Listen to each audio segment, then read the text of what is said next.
A so-called Parents' Bill of Rights is being pitched at the state capitol as a way of protecting your ability to raise your kids. But there are concerns that it could limit the child's access to what some consider vital care. Callan Gray joins us now to explain. Callan.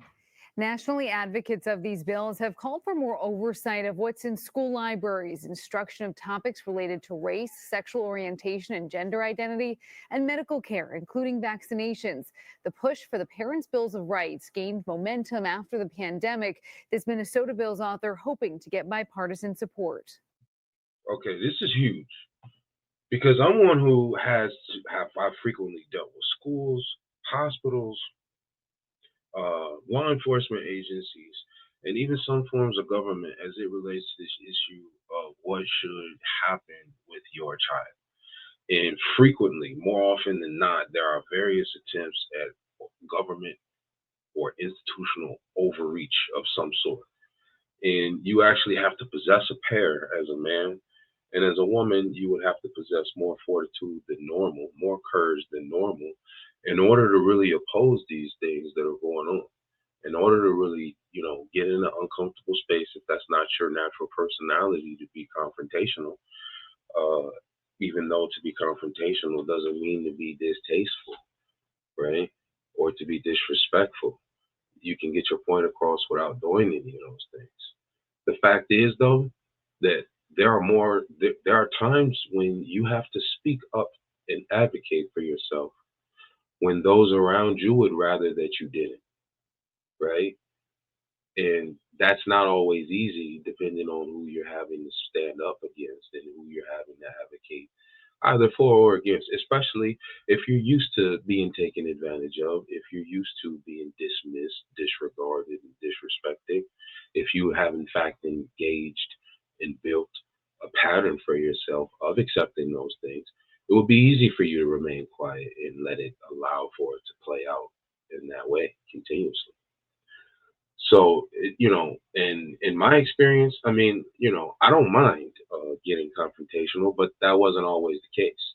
As a young child, I wasn't that way. And who knows, maybe a lot of you weren't that way.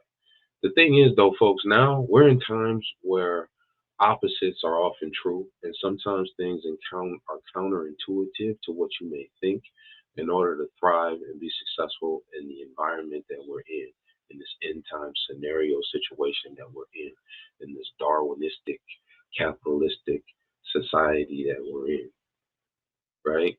I'm one who believes that morality holds true. I'm also one who understands the reality of situational ethics and how things are playing out here. When things and circumstances are untraditional and you're really up against it in more ways than one. So tell me, what do you do in the reality of facing big corporations in the way of food industry, agriculture, healthcare, law enforcement, or the judicial branch? Which is, I had to give a moment there. That's a big one. Now, thankfully, here in the United States, we haven't had to deal with it, but there are places who deal with military overreach. And that's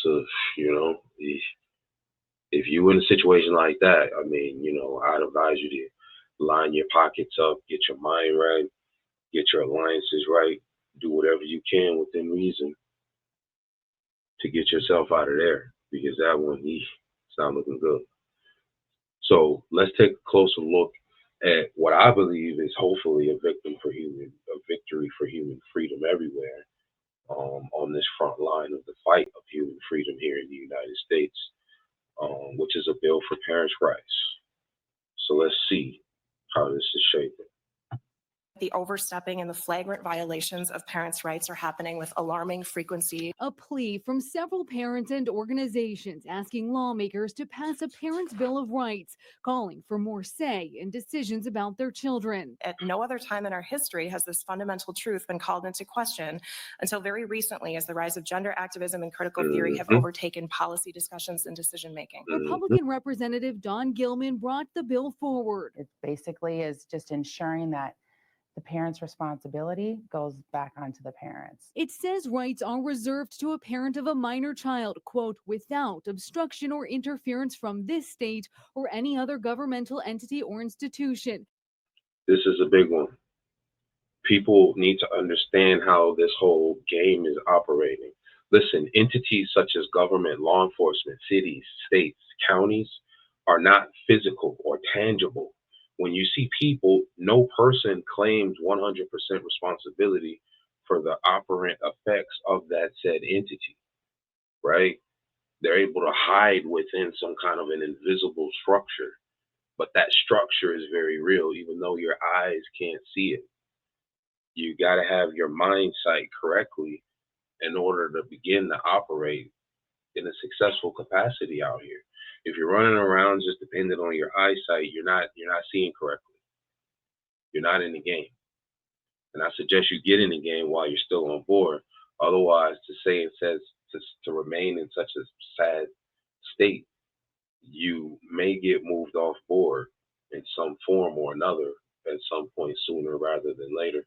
And I don't wish that for you. I really don't. Giving parents the right to direct the child's education, access school records, direct moral or religious training, access all medical records, consent in writing before any physical or mental health exams take place, among others. We're the stopgap. Like, my responsibility is to ensure the safety of my kids. But it drew concerns from Education Minnesota. Of course it did. Now listen to what the argument of the opposition of said bill, listen to what their position is actually. Would a teacher ever know if they are directing the upbringing of a child or just providing behavioral support in a classroom? This bill could subject members of my organization to summary termination. And some DFL.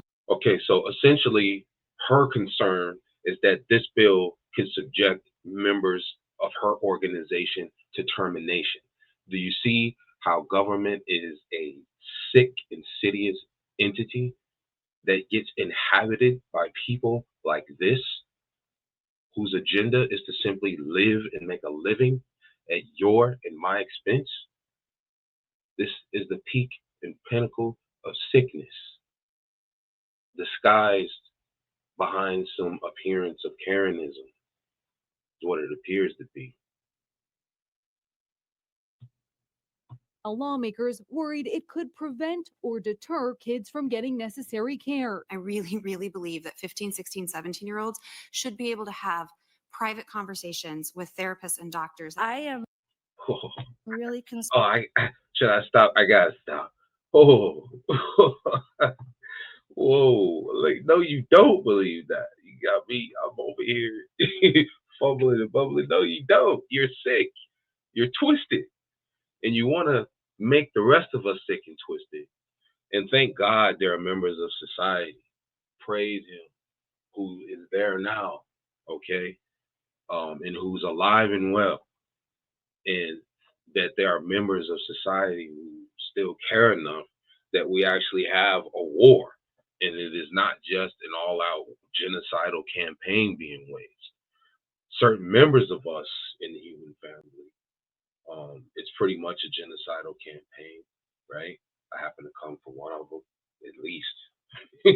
You know, the Black community here in America, and in some places throughout the world, held pretty much the continent of Africa, if I'm being completely honest, for various reasons. Who knows? I'm not going to get into it. But irrespective, you can make it anywhere, right? As long as you got the right mindset, things will come together on your behalf. And regardless of where we come from, none of that is an impediment to our success if we're really committed to it and we're determined. Let's see what we got here. Concerned about the two-parent consent necessary for things like healthcare decisions. From what it would mean for single parents to consent for exams in cases of abuse. Yeah. Do you see abuse? Why? Oh my God! Listen, there's a war on fatherhood, at least on these front lines here in America, and if I dare I not say globally, if it's happening here, most likely it's happening everywhere, except for in cases where being human and humanity is still intact. They don't want the father in particular to have any rights. Why is it that to have two-parent consent bothers you so, right? Where you got to hurry up and rush in and try to correlate the man's signature. And we know you're indirectly talking about the man, because who else? Are we to assume that men are being physically abused by women in mass, right? You guys got to see the game that's being played out here and stop letting these people take you for a ride.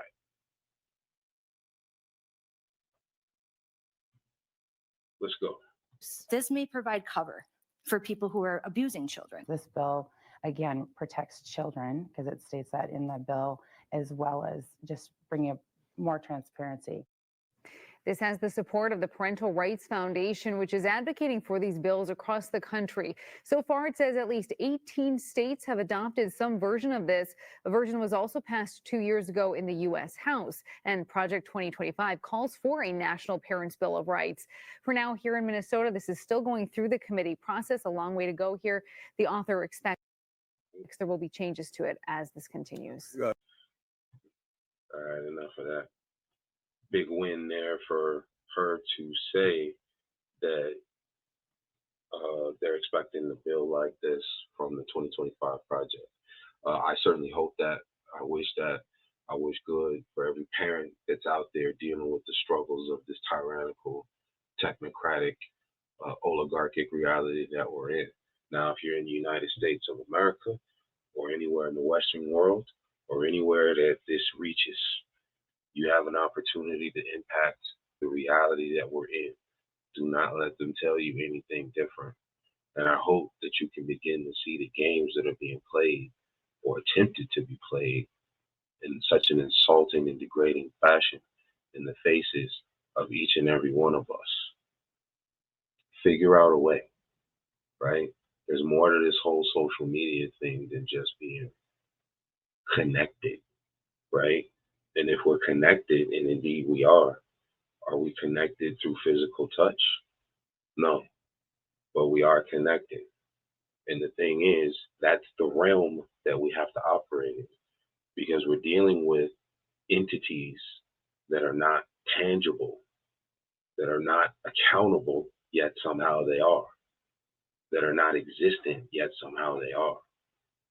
And in many cases have more power than you and I, right? Be it corporations or government entities, and that is not meant to be the case. Certainly not in these lands. So make up your mind and get to it. Let's go.